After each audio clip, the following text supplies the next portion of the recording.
Hi everyone, Dr. Becky from drbeckyfitness.com. Today we're going to be talking about how to stop eating sugar. Sugar addiction. Sugar addiction is a real thing. We no longer question it in science. We know what sugar does to your brain chemistry when you eat it, and we also know what happens to your body when you stop eating it. Sugar is addictive, so just like any other addictive drug, when you stop taking it in, you're going to have some withdrawal symptoms. Sugar withdrawal, insatiable appetite, obsession with cravings, thinking about food all the time. You can feel very lightheaded. You can get shaky if you are a real sugar addict and you try to give it up.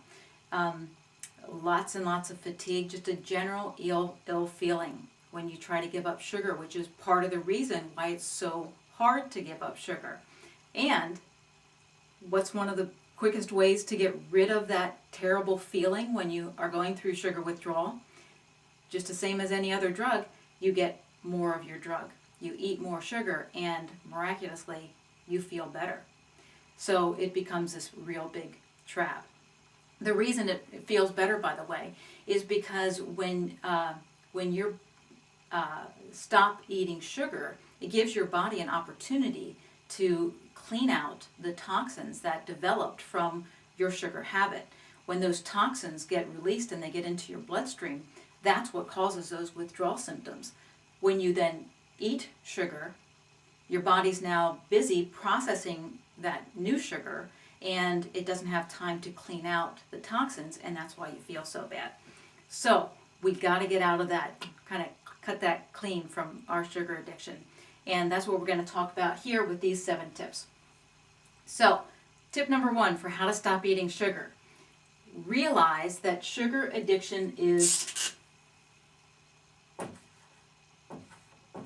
real. That's an R.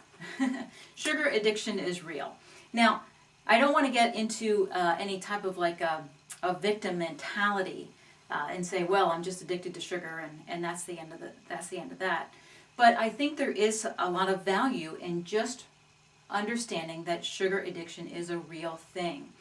So we don't have to feel ashamed for craving sugar. It changes your brain chemistry. When you eat sugar, it releases the feel-good chemical in your brain called dopamine. When your body likes dopamine, so it's going to encourage you to eat more so it can get that same high. So there's nothing to feel bad about if for craving sugar. Everybody craves sugar because everybody has dopamine in their brain. It just means you're normal. One thing I wanted to mention, because I mentioned shame. There's a great author. Her name is Dr. Brena Brown, Dr. Brown. She's actually a shame researcher, which is kind of a funny thing to be known for. You can find her on TED Talks. You can also find her book in Amazon. It's called I Thought It Was Me, but it's not, or something like that. Dr. Brown. So check that out if you have a lot of issues around eating that you don't feel good inside or you don't feel good about yourself with eating. It's a great way to break free from that. Okay, number 2, flood your body with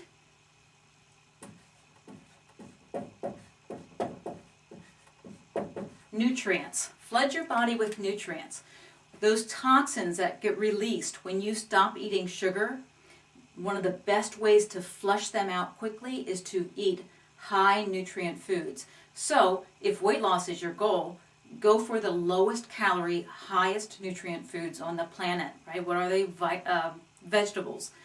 If you decide that you're going to give up sugar at the same time, eat a big salad every day, add non-starchy vegetables, broccolis, cauliflowers, asparagus, those types of things to your dinner, a big side salad, a big side dish to your dinner.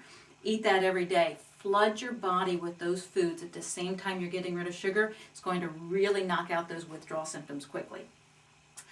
Number 3, set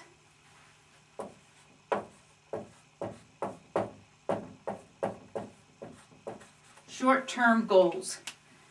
Now, when we hear about sugar addiction and we learn what it does to us, most of us just want to say, you know what, that stuff's evil. I need it out of my life. And you state, that's it, I'm giving it up for the rest of my life. Well, that doesn't work for a lot of us, because when we give our brain an ultimatum like that, it kind of produces a fear factor and we end up stopping and quitting. Now, if you're somebody who can set those forever goals and go with it, more power to you. If you're more like me and those forever type things don't last, set a short-term goal. It's going to vary for everybody. If you are really struggling with sugar, then just set a one-day goal to stop sugar. Use these things that we're going over today. Then try to go out to 7 days, go to 10 days. For people that I work with personally, that to give up sugar and get more superfoods, more healthy foods into their body, I like to set 40 days as a short-term goal. 40 days is doable, not as threatening as forever, but it also gives your body time to kind of reset.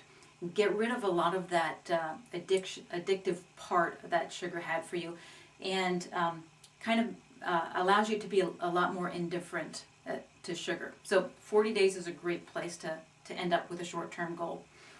All right, number 4, avoid extreme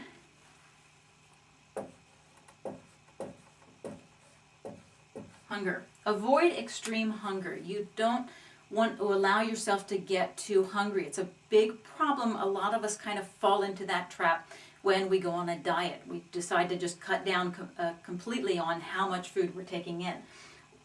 Or we try to go extended times without eating.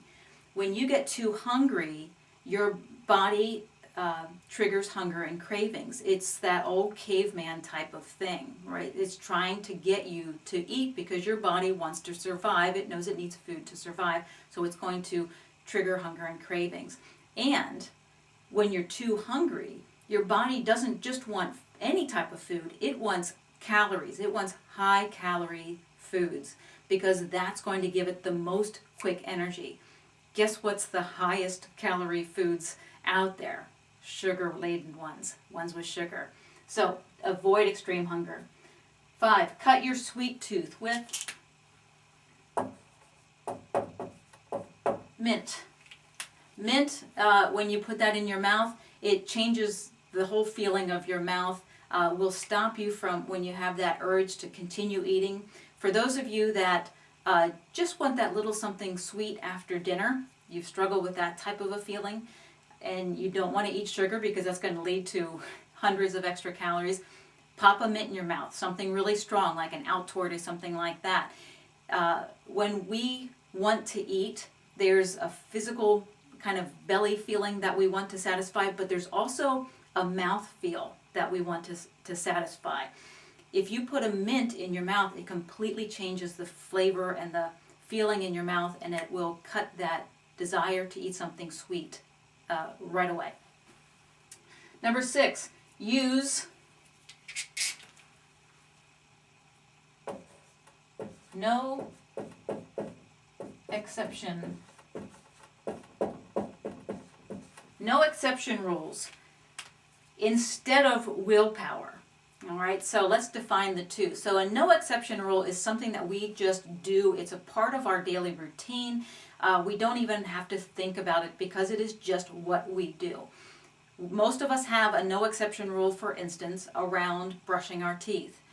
You will brush your teeth before you go to bed, no exception, and you don't even think about it. It's not even something that you would think of not doing. You could be laying in bed, realize that you didn't brush your teeth, and 9 times out of 10, you'll get up and you'll walk into the bathroom and brush your teeth because it's just something that gets done. Create no exception rules around sugar or around eating vegetables. Works as well. I'm going to have a salad for lunch every day this week, no exception, right? I'm not going to eat sugar this week, no exception.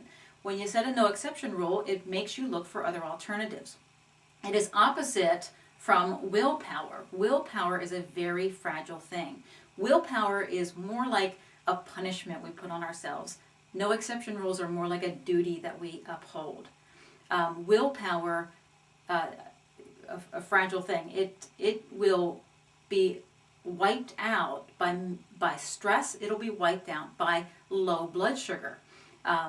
What happens when you go off of sugar? You get a lower blood sugar. So before you even start, willpower is gone. It's not going to be a powerful way for you to get past your sugar addiction. Instead, do no exception rules.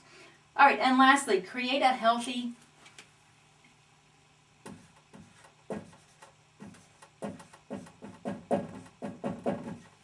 competition.